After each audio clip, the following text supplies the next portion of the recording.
La noche se había, la noche se había tragado a Elara por completo. La luna, una uña pálida en el cielo oscuro, apenas ofrecía consuelo. Cada crujido de hoja bajo sus botas la hacía saltar, cada sombra danzante de los árboles retorcía su estómago. Llevaba horas corriendo, el pulmón quemándole, el corazón latiéndole como un tambor desbocado contra sus costillas. El miedo era un frío que la había calado hasta los huesos desde el momento en que escuchó el primer rasguño en la ventana de su cabaña. No era un rasguño cualquiera. Era metódico, rítmico, como si algo con garras afiladas estuviera trazando un patrón. Al principio pensó en un animal, un zorro quizás, o un oso extraviado. Pero luego, el sonido se hizo más definido, más humano. Y con él, un susurro. Un nombre. Su nombre. Elara. Elara. La voz era una caricia de seda sobre vidrio, helada y extrañamente cercana. Se había congelado en su cama, las sábanas empapadas de sudor. ¿Cómo? ¿Cómo podía alguien saber su nombre? Vivía aislada, a kilómetros del pueblo más cercano, su cabaña escondida entre los pinos altos y el silencio espeso del bosque. El susurro se intensificó, volviéndose una letanía.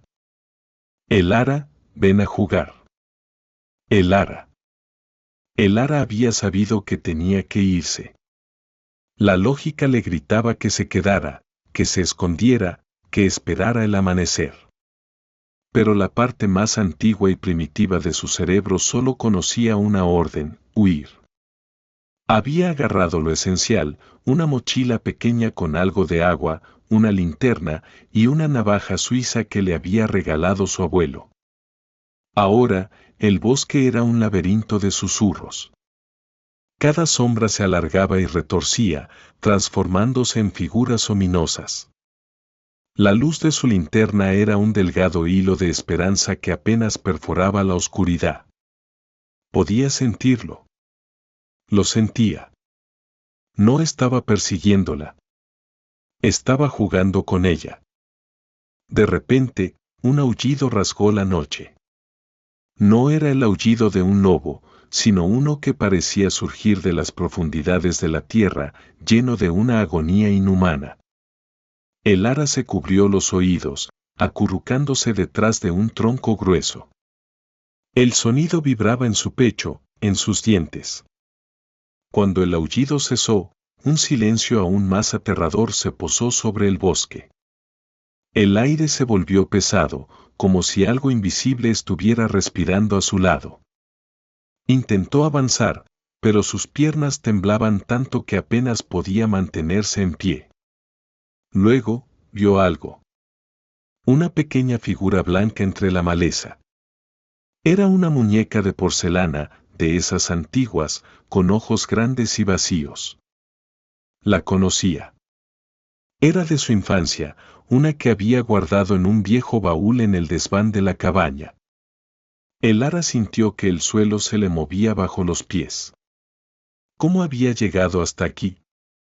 Con un escalofrío de horror, se dio cuenta de algo peor. La muñeca estaba sentada, su cabeza ligeramente inclinada, y de su boca salía un hilo delgado de sangre seca. Te estoy esperando, Elara. El susurro volvió, más cercano que nunca, como si saliera de la misma muñeca. Elara gritó. No era un grito de pánico, sino de pura, visceral aversión.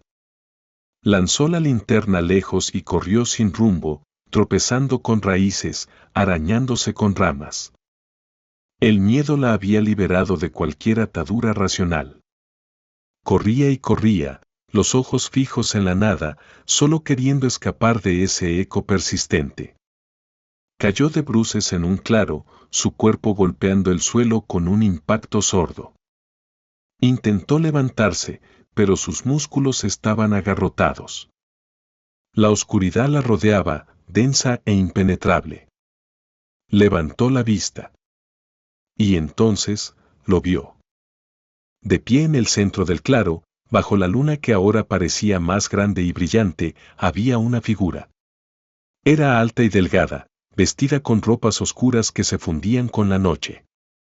No podía distinguir un rostro, solo una silueta difusa. Pero en la mano, la figura sostenía algo. Algo que brillaba con un rojo intenso. Era la navaja suiza de su abuelo. La figura se inclinó ligeramente, como si la saludara. Y luego, un sonido.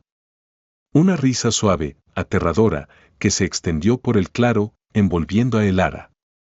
No era una risa alegre, sino una que prometía un juego interminable, un terror sin fin. Elara cerró los